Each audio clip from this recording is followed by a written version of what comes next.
Good afternoon, everybody. I'm Skylar MacArthur. I'm Luke Van Fleet. And I'm Jared Jacob. And today we're talking about security interests, creditors' rights, and mortgage foreclosures. So to begin with our introduction, we first talked about when making, buying, or leasing something, people sometimes and must have to pay a portion of that funds up front and to the remaining portion at a later date in time.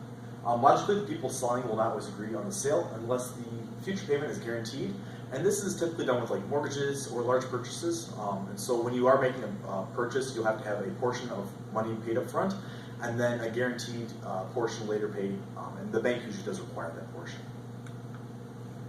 And we'll be going over three topics: security interests, creditors' rights, and mortgage foreclosures. And with all these three things, they do all relate to each other. And securities rights, this is a legal right guaranteed by a debtor to a creditor over the debtor's payment and property. The creditor's rights, that right must be protected, and the creditor is to collect the money that they are owed. And the mortgage foreclosures, this is when repossessing a parcel of real property does happen by a bank or whoever the money is owed to. And this usually happened when people are unable to make their payments on their homes. The bank will then repossess that home. So, to start out, we're going to have to know some terms. And it's going to be the easiest way to start understanding things. So, to start, we have here secured transactions. And a secured transaction is a transaction in which the payment of the debt is guaranteed or secured by personal property owned by the debtor or in which the debtor has a legal interest. A secured party is a creditor who has security interest in the debtor's collateral, including a seller, lender, cosigner, or buyer of accounts or chattel paper. We then have debtors who owes payment or performance of a secured obligation. Finally, security interest, and that is any interest in personal property or fixtures that secures payment or performance of an obligation. A few more terms. Once again, these are going to help the rest of the presentation. Got to know stuff. Got to start somewhere. And we have a security agreement. That is an agreement that creates or provides for a security interest between the debtor and a secured party. Collateral, which is the property subject to a security interest.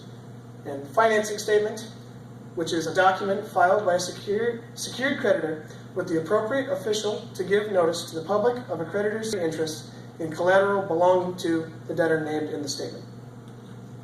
So, you made an agreement. You made a security interest, you sold a car, and they didn't make their payments. There's two questions to ask when deciding how to handle this. First one is, can the debt be satisfied through the sale of collateral? Can they, you're holding something in collateral, can you sell that in order to get your money back? Or two, will the creditor have priority over any other creditors or buyers who may have rights in the same collateral? So, unfortunately, people are sometimes tricky when making purchases. So, you could be holding something in collateral or have collateral rights to something, but it could also be, other people could also have rights to that same collateral. So it's very important to know whether you're the sole or there's others. So, to start, there are requirements to create a security interest. First one is, the debtor must have rights in the collateral. And that in order to take possession of the collateral, the debtor must have current or future interest in ownership of the collateral. You still have to want what you're putting up. So you can't just put up crap. The secured party must give something of value to the debtor. Examples for that include a binding commitment to extend credit, a direct loan, or commitment to sell goods on credit. Unless the creditor has possession of the collateral, there must be a written or authenticated security agreement that clearly describes the collateral subject to the security interest and is signed or authenticated by the debtor. This must clearly describe the collateral and cannot be done through general statements. It must be reasonably possible to identify the collateral. So, a great court case to describe that exact situation when describing general statements is Royal Jewelers Incorporated versus Light. And it's where a man and a woman got married, and the man bought a $55,000 ring for his wife. Unfortunately, he passed away. Prior to him passing away, Royal Jewelers, they signed the rights to the interest over to a financing corporation. And Mr. Light, he agreed to it. They made a secondary agreement to it, and all was good until he passed away. After he passed away, Mrs. Light said no longer Royal Jewelers and the financing group, they didn't have a claim to it, and she didn't have to pay anything else. Well, obviously, they didn't find that quite appealing, so they filed suit, and the court ruled in their favor. Ms. Light appealed, saying that the agreement to the interest constituted a general statement and did not give rights to the financing group and Royal Jewelers. The court didn't say that was correct. There were plenty of documents stating exactly what was owned, so Ms. Light had to pay back the jewelry.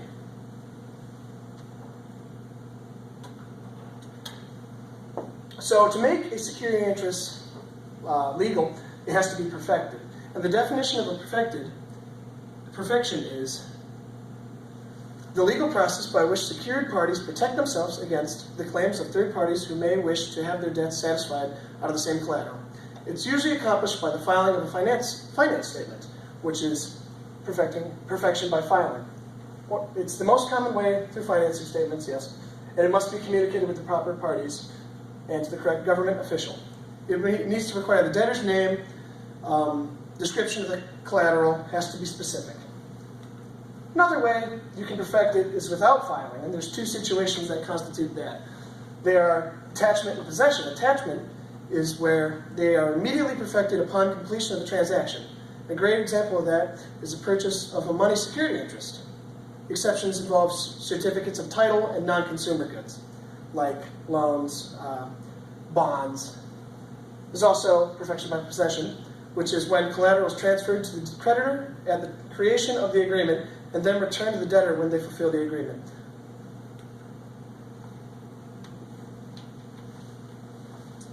So next we talk about scope security interest, and with that we talk about proceedings, after acquired property, and future advances, and then the last fully lien concept.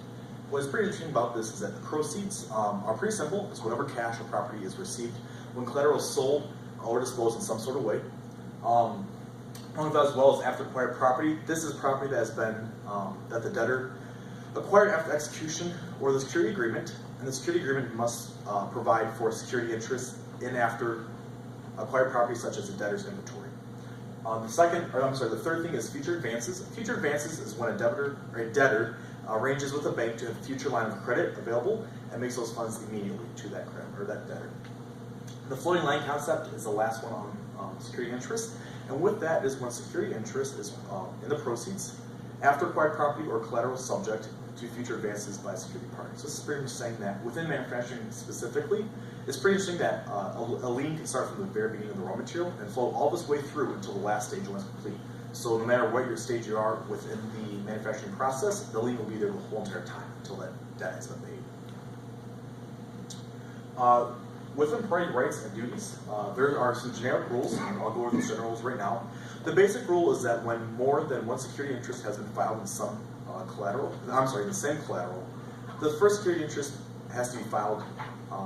The first security interest has been filed with priority over someone else who has filed after them. And so this is saying whoever is to the table first, they get the first claim priority over it.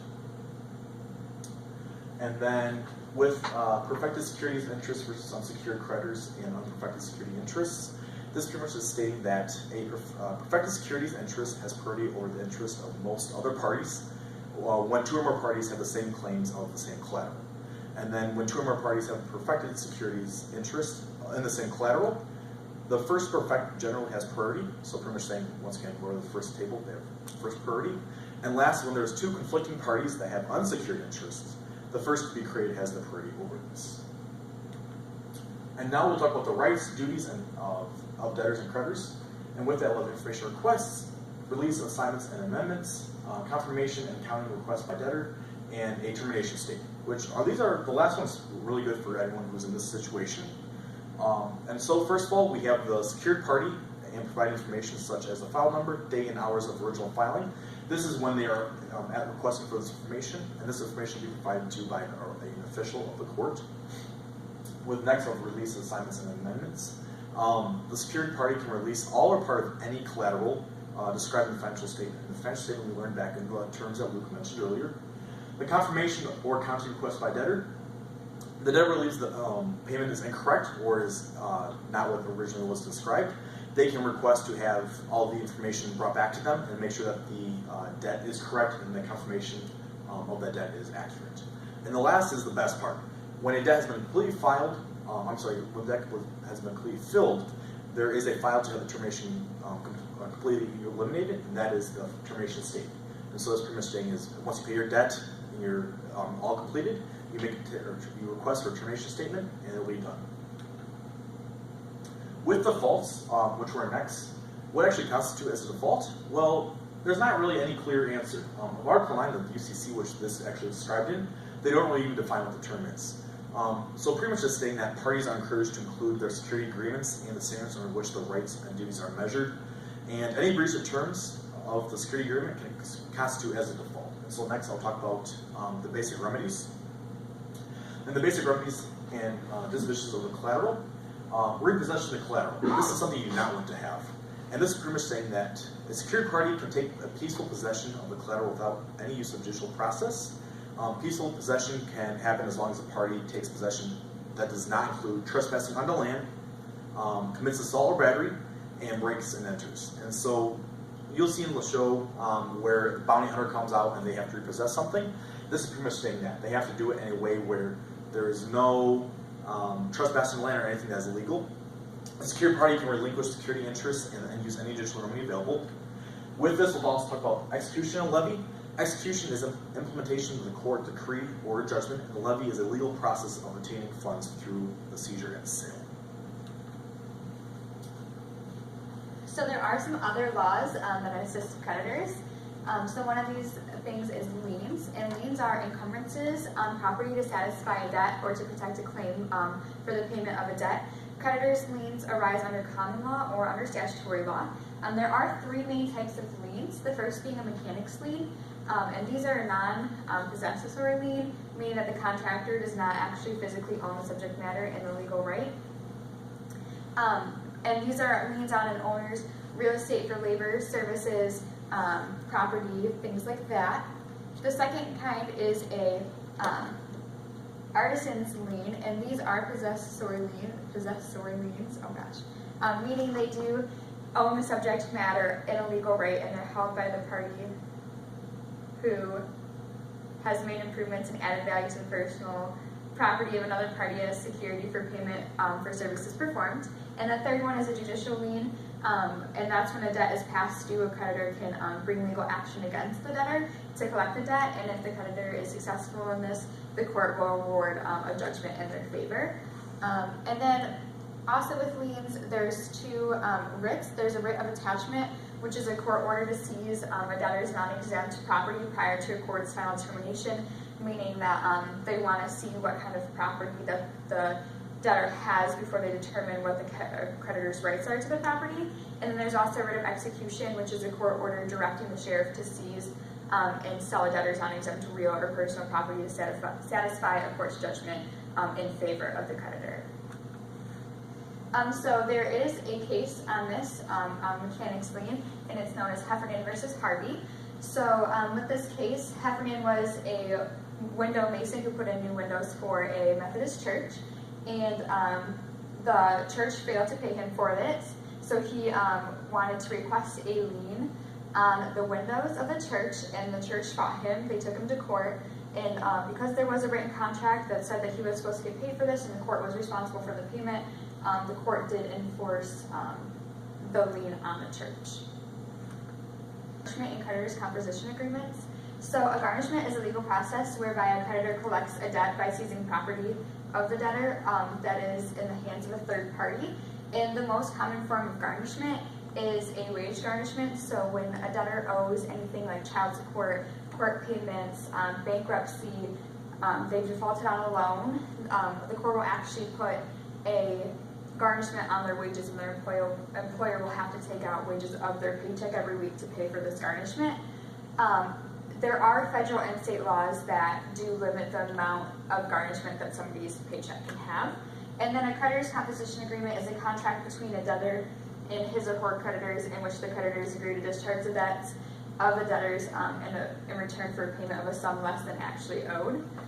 So this is like if you owe $30,000 in student loans and you're not making payments, they'll accept $20,000 if you can pay it in a lump sum, and they'll forgive that $10,000 instead.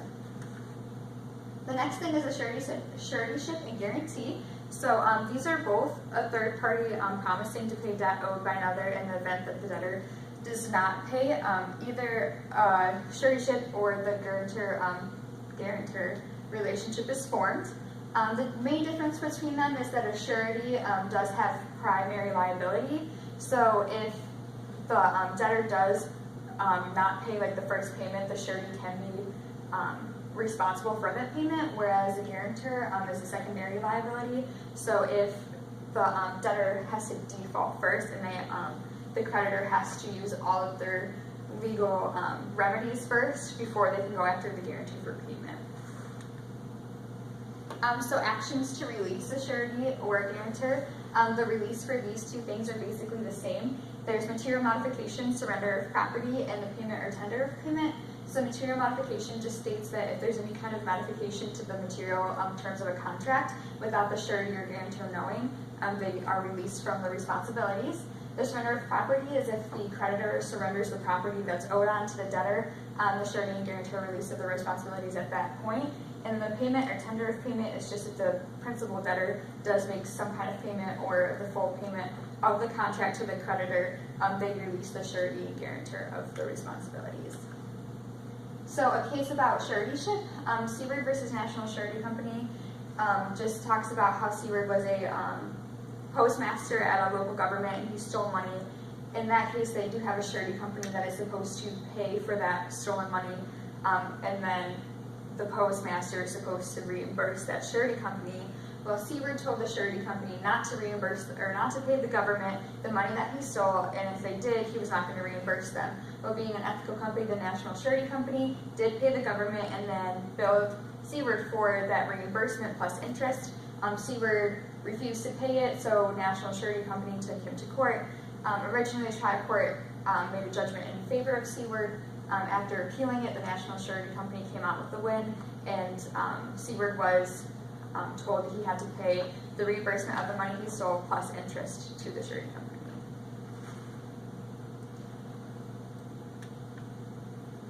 And then the last topic we're going to cover is mortgage foreclosures, and this happens when a homeowner defaults or fails to make their mortgage payment. The lender does have the right to foreclose on the mortgage property, and they will repossess and auction off the property that has a secured loan. We saw this a lot in 2008 when the recession hit. There was a lot of foreclosures going on across America. And there are three main ways to avoid mortgage foreclosures. Those include forbearance, workout agreements, and short sales. So with forbearance, the borrower can make full payments in the future, and then because they can in the future, the lender will grant a postponement of all or parts of the payments just for a limited time. With agreement, this is kind of like refinancing. The borrower can qualify for modifications of their mortgage, meaning that they'll enter into a new contract with the lender that specifies the new rights and responsibilities in the event that the default is not cured. And then the last thing is just a short sale. If the borrower has suffered a hardship such as a job loss, a divorce, death in the family, the borrower can sell the property for less than they owe on their mortgage, but the lender must approve of the sales price, and the lender may forgive the balance of the debt. If you have any questions, be sure to comment below and we'll be in contact.